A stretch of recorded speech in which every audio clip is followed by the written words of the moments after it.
jewe ndakenguruka cyane kubera yuko muri ino zone ya Bugarama twari twafise abantu batari bake batishoboye, kuvuga yuko nkuno munsi baraza kuronka nabo ico bahereza indani ko no bivuga, kuko mu by'ukuri iyo umuntu adafite icyo afungura handurukiraho no kugira indambi, handurukiraho no kugira umutima mubi, ariko iyo umuntu afite icyo afungura anezerwa mu bandi. Rero ngaha anyisubira kandi gukengurukiranye n'icubahiro umutambukanyi wa nyicubahiro mukuru w'igihugu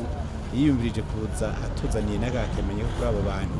kandi urabona yuko atabahaye ibyo bafungura gusa,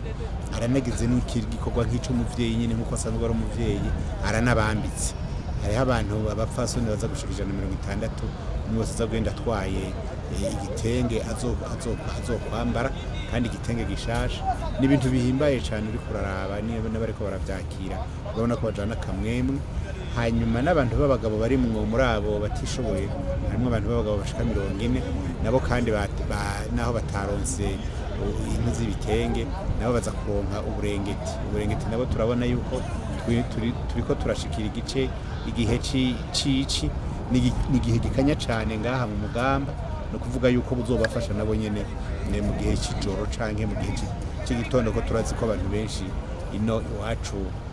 mu mitumba hakanye, akivyuka kare mu gitondo ushobora gusanga yavyukanye uburengeti.